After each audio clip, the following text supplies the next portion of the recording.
तो सर अब हम पढ़ने वाले हैं डिसेंट्रलाइजेशन, और ध्यान से देखिएगा, डिसेंट्रलाइजेशन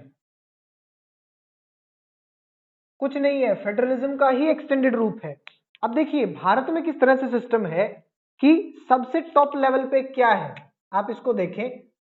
सबसे ऊपर है सेंटर गवर्नमेंट, ठीक है, सेंटर गवर्नमेंट है। सेंट्रल गवर्नमेंट के पास उसके बाद हमारे पास आता है स्टेट गवर्नमेंट। लिख लीजिए इसको,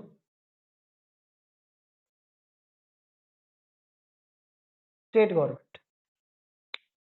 अब ये जो सेंटर और स्टेट है, सेंटर गवर्नमेंट, स्टेट गवर्नमेंट, इस तरह से यूं डैश मत लगाइएगा इसमें।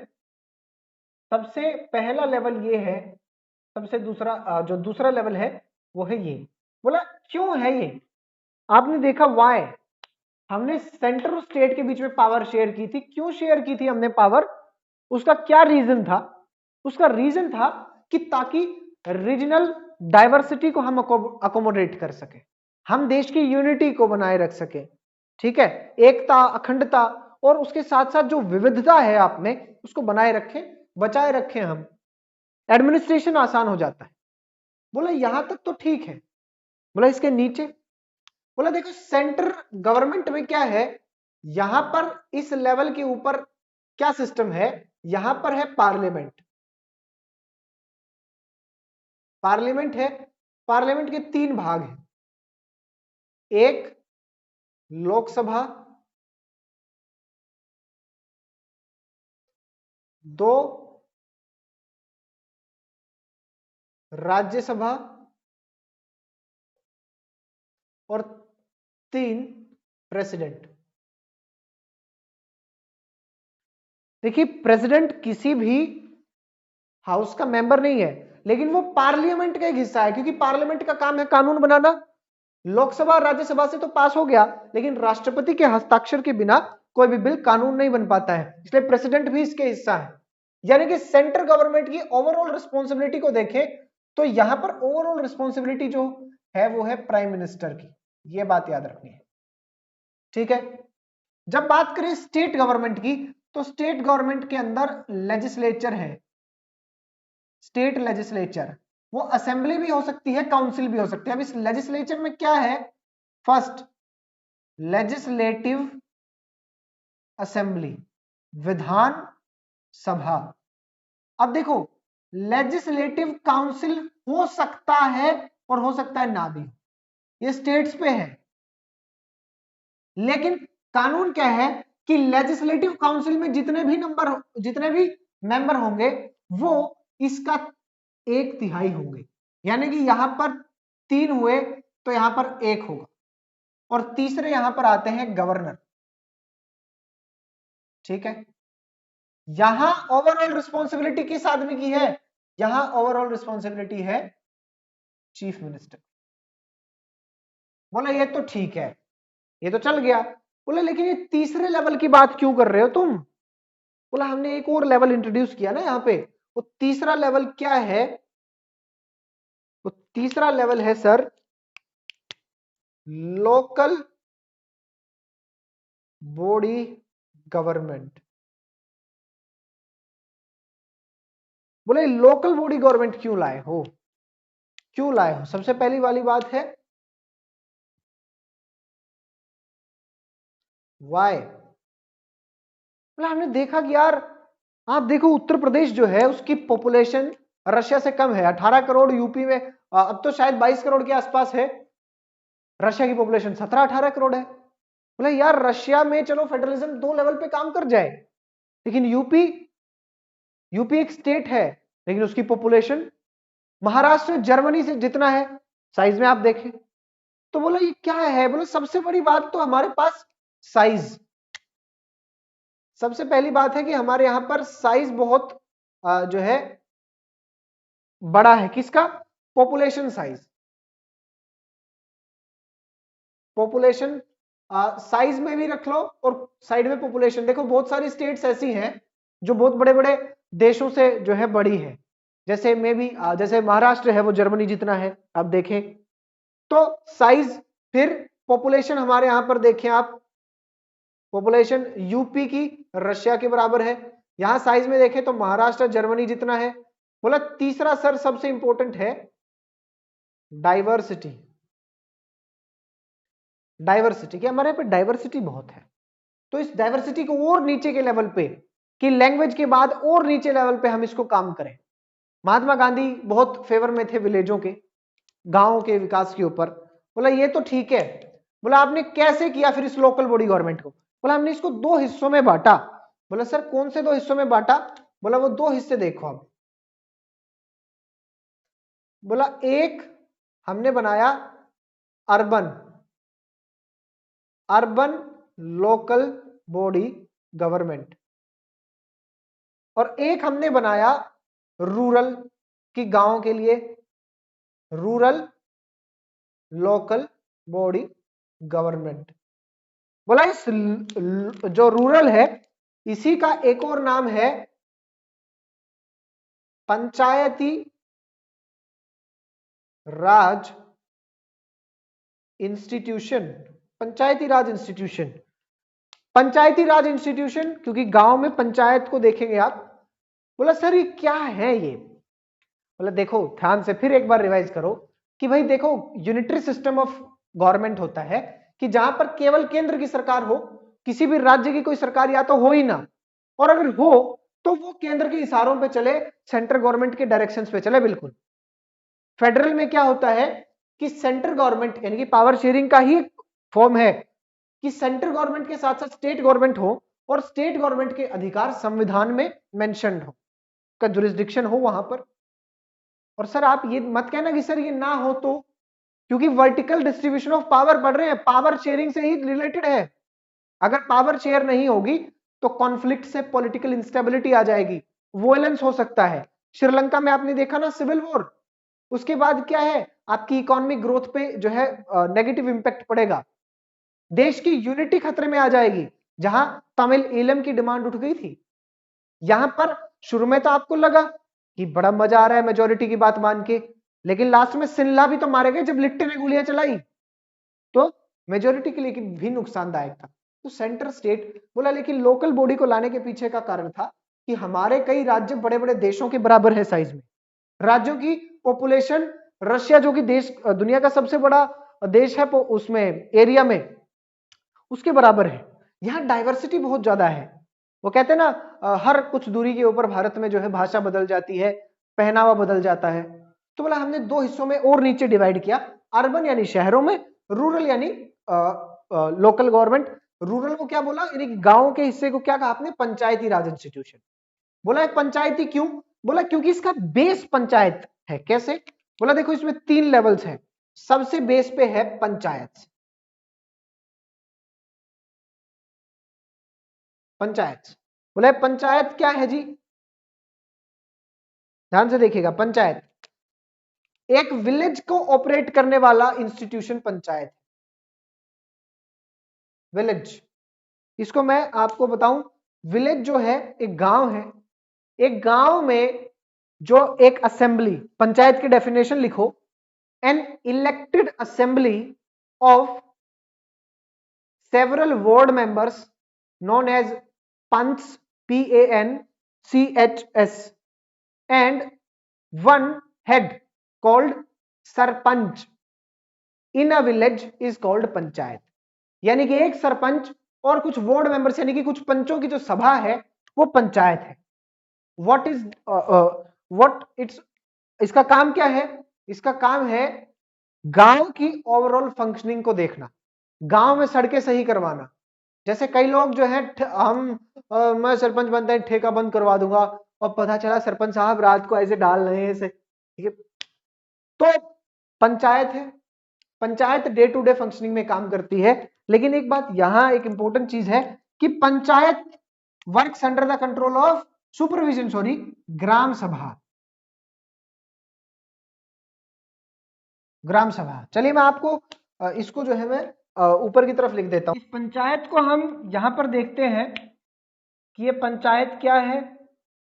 पंचायत इलेक्टेड बॉडी है विलेज लेवल के ऊपर। मान लीजिए विलेज लेवल के हर 18 साल से ज्यादा उम्र के व्यक्ति गांव को डिफरेंट डिफरेंट वार्ड्स में बांटा गया। जैसे मान लो ये गांव है, इस गांव को 5 जो है वार्ड्स में बांट दिया गया, 1 2 3 4 5। तो पहले हर वार्ड के लोग अपना एक एक वार्ड मेंबर चुनेंगे, यानी कि 5 वार्ड मेंबर जिनको पंच बोला गया। हो सकता है 6 7 20 तक भी जा सकती है संख्या, प्लस 5 वार्ड के मेंबर्स वोट डाल के एक सरपंच भी चुनेंगे, डायरेक्टली इलेक्टेड होता है। तो आप एक सिंपल सा देखें तो गांव के लोग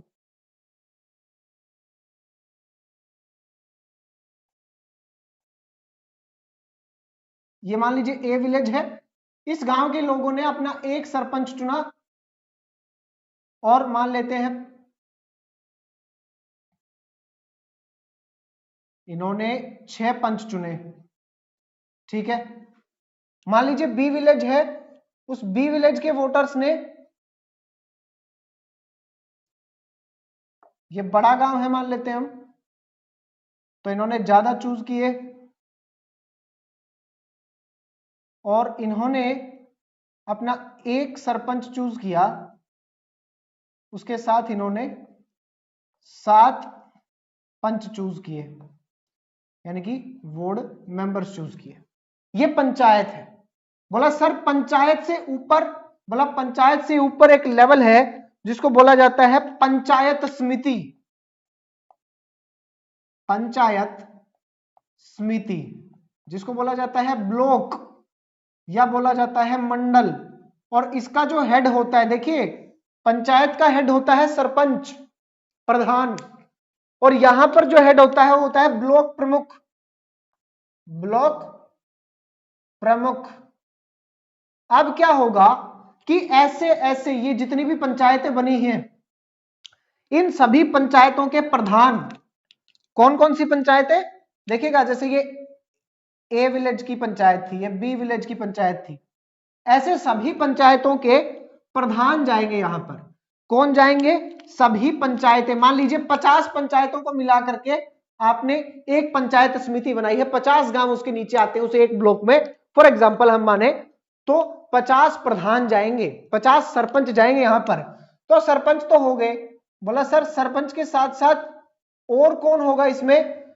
बोला सरपंच के साथ साथ बीडीओ भी होगा। बोला बीडीओ कौन होता है?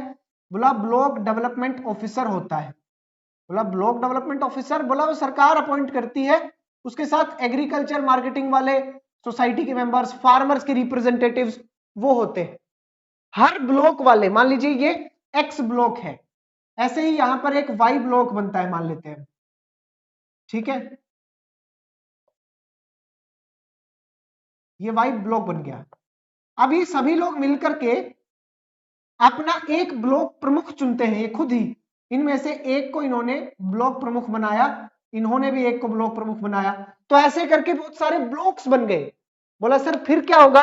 बोला ये ब्लॉक एक स्टेप और ऊपर चला जाता है और उस स्टेप को बोला जाता है जिला परिषद। जिला परिषद। बोला सर यानी कि इनडायरेक्ट इलेक्शन हो रहे हैं यहां पे तो? हाँ, पंचायत में डायरेक्ट था सब कुछ, फिर क्या हुआ कि आप गांव के सभी लोगों ने, वोटर्स ने मिलकर के पंच चुने, सरपंच चुने, 50-60 या मान लीजिए कहीं पे 10-11 में भी बहुत सारे गांव को मिलाकर के बना दिया गया एक ब्लॉक। उस ब्लॉक में गांव के प्रधानों को भेज दिया गया चुन करके, मान लेते हम मेनली सरपंच ही ब्लॉक के मेंबर बन जाते हैं। बोला सर सिर्फ सरपंच नहीं होंगे, इसके साथ साथ बीडीओ होगा, फार्मर्स के रिप्रेजेंटेटिव होंगे, एग्रीकल्चर मार्केटिंग सर्विस वाले रिप्रेजेंटेटिव होंगे, फिर वो सभी मिलकर के अपने एक ब्लॉक का प्रमुख चुनेंगे जिसको बोला जाएगा ब्लॉक प्रमुख, ठीक है। यहां पर भी यही चीज की गई, ब्लॉक प्रमुख वाली बात। ऐसे सभी ब्लॉक्स वाले लोग क्या करेंगे? अपने अपने प्रमुख चुने, ये सभी ब्लॉक प्रमुख जिला परिषद के सदस्य होंगे, ये सभी ब्लॉक प्रमुख जिला परिषद के सदस्य होंगे। बोला सर सिर्फ यही होंगे? बोला नहीं, उस जिले में आने वाली, मान लीजिए कोई लेजिस्लेटिव असेंबली का मेंबर है, उस जिले का एमएलए, जिले का एमएलए नहीं होता है, मानता हूं मैं, लेजिस्लेटिव, मान लीजिए एक जिला है, उस जिले में मान लो ए जिला है और वही लेजिस्लेटिव असेंबली भी है, तो वहीं का एमएलए, वो वहां का एमपी, जिस लोकसभा क्षेत्र में वो जिला पड़ता है वहां का एमपी, वो भी इसके मेंबर होते हैं, और ये सभी मिलकर के अपना एक व्यक्ति चुनते हैं जिसको बोला जाता है जिला परिषद चेयरमैन। जिला पार्षद जिसको बोलते हैं ना, जिला परिषद चेयरमैन। तो आपको बिल्कुल लोकल बॉडी गवर्नमेंट को अगर आपको समझना है, पंचायती राज इंस्टीट्यूशंस को, सिंपल है। पंचायती राज इंस्टीट्यूशन कहता है कि गांव के लेवल पे पंचायत होगी, गांव के सभी लोग अपने वार्ड मेंबर यानी कि पंचों को चुनेंगे, फिर गांव के सभी लोग सरपंच को भी चुनेंगे। उसके बाद क्या होगा, बहुत सारे गांवों को मिला करके एक ब्लॉक बना दिया जाएगा, ऐसे करके बहुत सारे ब्लॉक भी बन जाएंगे। अब क्या होगा कि हर पंचायत अपने में से एक मेंबर को भेजेगी ब्लॉक में। किसको भेजेगी, जाहिर सी बात है सरपंच जाएगा। तो सभी पंचायतों के सरपंच जाएंगे, ब्लॉक के सदस्य बन जाएंगे। लेकिन सिर्फ सरपंच नहीं होंगे, यहां पर कुछ फार्मर्स के रिप्रेजेंटेटिव, कुछ एग्रीकल्चर सोसाइटी के रिप्रेजेंटेटिव, एक ब्लॉक डेवलपमेंट ऑफिसर भी इसका मेंबर होगा। ये सभी ब्लॉक वाले अपना अपना एक प्रधान चुनेंगे। उस प्रधान का क्या नाम होगा, ब्लॉक प्रमुख। सभी ब्लॉक प्रमुख जाएंगे जिला परिषद में। जिला परिषद एक गवर्निंग बॉडी है जो पूरे डिस्ट्रिक्ट के लेवल पे काम करेगी। जब वो वहां जाएंगे तो वहां पर वहां का एमएलए, एमपी, उसके साथ साथ ऑफिसर्स भी वहां पर उसका पार्ट होंगे। यहां ये सभी लोग अपने में से एक प्रमुख चुनेंगे, वो प्रमुख होगा जिला परिषद। सिंपल सा है। ये है rural local body government. Urban वाले को देखा जाए तो अर्बन बहुत सिंपल है। अर्बन में 3 लेवल है। अर्बन में पहला लेवल है सिटी काउंसिल। City council. दूसरा लेवल है सिटी माफ कीजिएगा, म्युनिसिपैलिटी। तीसरा है म्युनिसिपल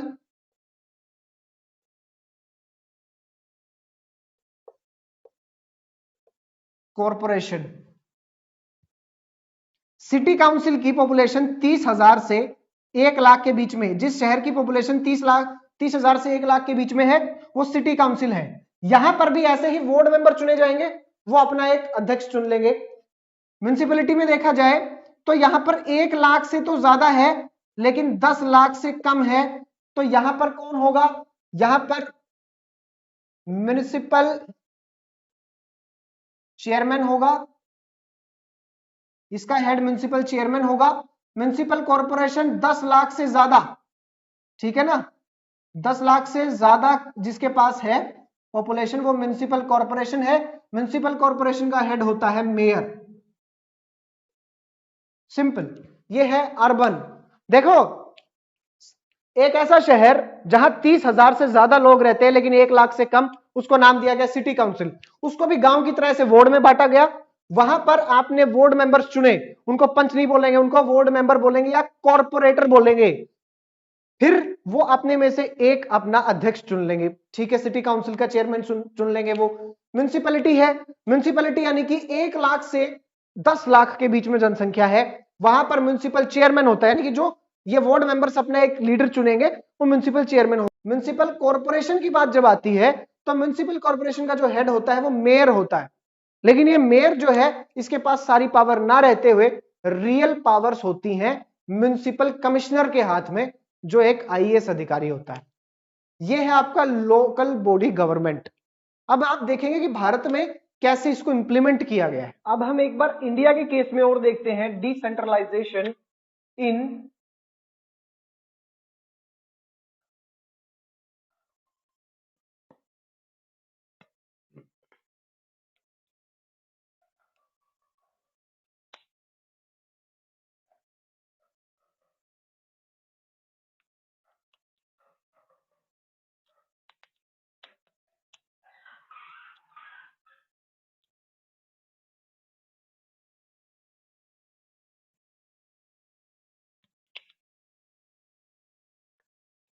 अब हम इंडिया के केस में एक बार डिसेंट्रलाइजेशन को देखते हैं। डिसेंट्रलाइजेशन इन इंडिया, ये क्या चीज है, इसको पूरा एक बार समझेंगे। देखिएगा, आपको ये बात पता है कि जब सेंट्रल गवर्नमेंट से यानी कि एक सेंट्रल अथॉरिटी से पावर लेकर के और बहुत सारी स्टेट गवर्नमेंट्स को दे दी जाए, बहुत सारी स्टेट गवर्नमेंट्स को दे दी जाए। ठीक है, this process is called federalism. लेकिन जब केंद्र से और राज्यों से लेकर के किसे दे दी जाए, इनसे नीचे local body government, local body. अब वो अर्बन में अलग है, रूरल में अलग है। तो this process, this entire process this is known as decentralisation. Decentralisation, आपका विकेंद्रीकरण इसको बोला गया। तो देखिएगा, federalism vertical distribution of power है, जिसमें केंद्र से सत्ता लेकर के राज्यों को दी जाए। When the power is taken away from centre, और या आप बोल सकते हैं when power is divided among centre and various constituent units, या centre and states. But when power is taken away from centre as well as from states, दोनों से ले लिया है। आप ये नहीं कहेंगे कि स्टेट से लेकर के लोकल बॉडी को दे दी ना, इस सेंटर की भी पावर्स ले ली और वो चीजें इनको दे दी। ध्यान रखिएगा। बोला सर ये डिसेंट्रलाइजेशन की प्रॉपर डेफिनेशन क्या होगी? बोला प्रॉपर डेफिनेशन होगी when power is taken away from centre and state governments and is given to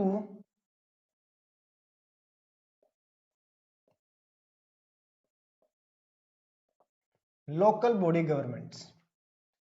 ये डिसेंट्रलाइजेशन है। भारत में पहले से डिसेंट्रलाइजेशन था कुछ हद तक, लेकिन तब क्या था कि कुछ दिक्कतें थी। और वो दिक्कतें क्या थी कि मान लो लोकल बॉडी है, लेकिन वो स्टेट के डायरेक्ट कंट्रोल में है, स्टेट जैसे चाहती थी वैसे लोकल बॉडीज काम करती थी, इलेक्शन कभी नहीं होते थे, इस तरह की दिक्कत थी। तो जब ये डिमांड बढ़ने लगी तो एक घटना होती है, उसको जो है आप देखेंगे 73rd and 74th constitutional amendment act 1993। आपकी बुक में 1992 है, तब इसके ऊपर डिस्कशन चल रहा था। लागू होते हैं 1994 में इवन जाकर के। ये दो एक्ट आते हैं। ये 73rd बात करता है रूरल लोकल गवर्नमेंट की, पंचायत क्या होगी, कैसे होगी, कौन से आदमी उसमें वोट करेंगे, वो सब पूरी बातें। 74th अर्बन एरिया की बात करता है। क्या प्रोविजन किए गए? बोला सबसे पहला इलेक्शंस को मैंडेटरी कर दिया गया, हर 5 साल में इलेक्शन करवाओगे। बोला ठीक है। बोला इसके जुड़ा हुआ है दूसरा point, state election commission SEC की लोकल बॉडी के इलेक्शंस कंडक्ट करवाने के लिए स्टेट इलेक्शन कमीशन होगा, और सेंटर और स्टेट के लिए होगा इलेक्शन कमीशन ऑफ इंडिया। ठीक। तीसरा क्या बोला? ये जितनी भी पोस्ट थी, देखो यहां पर सिटी काउंसिल, यहां पर एक था सिटी काउंसिल, सिटी काउंसिल के साथ यहां था म्युनिसिपैलिटी, और यहां था म्युनिसिपल कॉरपोरेशन। रूरल में बात की जाए तो पंचायत, फिर ब्लॉक, और फिर जिला परिषद। ठीक है। बोला ये जितनी भी जगह है, यहां भी, यहां भी, यहां भी, यहां हर लेवल पे रिजर्वेशन, रिजर्वेशन किसको? एससी, एसटी, ओबीसी को। लेकिन सबसे इंपॉर्टेंट पॉइंट है वो ये है, इसको स्टार मार्क करो, स्टार मार्क करके लिखेंगे, 1/3 सीट्स, 1/3 सीट्स वुमेन के लिए रिजर्व कर दी गई। औरतों के लिए 1/3 सीटें हर जगह, पंचायत में भी, यहां भी, यहां भी, यहां भी, हर जगह पर 1/3 सीटें इनके लिए रिजर्व की गई। फिर ट्रांसफर ऑफ पावर्स, बहुत सारे ऐसे इश्यूज थे जिनके ऊपर अब पावर स्टेट से लेकर के इनको दे दी गई, प्लस रेवेन्यू रिसोर्सेज। वही स्टेट वाली बात की भाई स्टेट अगर रेवेन्यू के लिए सेंटर पे डिपेंडेंट है तो कुछ कर ही नहीं पाएगी, इसलिए रेवेन्यू रिसोर्सेज इनके भी अलग होंगे। बोला सर इससे दो चीजें आती हैं हमारे सामने, एक तरफ आता है अचीवमेंट्स कि हमने क्या अचीव किया, और एक तरफ आते हैं हमारे सामने इसके चैलेंजेस, ड्रॉबैक्स नहीं है, चैलेंजेस ना। अचीवमेंट्स में देखें तो सबसे पहली अचीवमेंट है कि हमने लोगों का पार्टिसिपेशन, पीपल्स पार्टिसिपेशन, और एक डेमोक्रेसी वही कामगार होती है जिसमें लोगों का ज्यादा से ज्यादा पार्टिसिपेशन हो। लोगों का पार्टिसिपेशन बढ़ा, विमेन रिप्रेजेंटेशन को बढ़ाया गया, इस रिजर्वेशन के थ्रू महिलाओं का प्रतिनिधित्व महिलाओं का बढ़ा है। उसके बाद क्या है, हमने 36 लाख इलेक्टेड रिप्रेजेंटेटिव है हमारे पास लोकल लेवल पे, ठीक है। ड्रॉबैक है ग्राम सभा। इस ग्राम सभा को जो पावर्स दी गई थी बजट वगैरह देखने का, साल में 3 से 4 बार मिलने का, लेकिन ग्राम सभा उन चीजों को करने में फेल रही। साथ ही साथ एक ट्रांसफर ऑफ पावर से सही से नहीं हो पा रहा है। स्टेट गवर्नमेंट बहुत ज्यादा इंटरफेयर करती है इसमें। हरियाणा में आप देखें पंचायत के चुनाव पहले भी टाल दिए गए, और हरियाणा में इस समय भी पंचायतें नहीं है, इलेक्शन नहीं हो रहे, स्टेट गवर्नमेंट कुछ नहीं कर रही। तो पॉलिटिकल साइंस का मतलब यह नहीं है कि बस रट लिया, आपको जैसे ही प्रोविजन पता चले तो उस प्रोविजन का मतलब होता है अवेयरनेस, और अवेयरनेस से आप होते हैं अवेकन, जागरूक, और उसके बाद आप लाते हैं सोशल चेंज। लोगों को साथ लीजिए, आवाज उठाइए कि सर ये क्या हो रहा है, जब प्रोविजन है तो क्यों नहीं हो रहे इलेक्शन, ये चीज ऐसे है तो ये क्यों नहीं हो रही है, जब महिला सरपंच है तो उसका पति क्यों काम करता है उसके बेसिस पे। इस तरह की बातें आप उठाएं। ये चैप्टर खत्म हो गया है और मिलते हैं नेक्स्ट वीडियो में।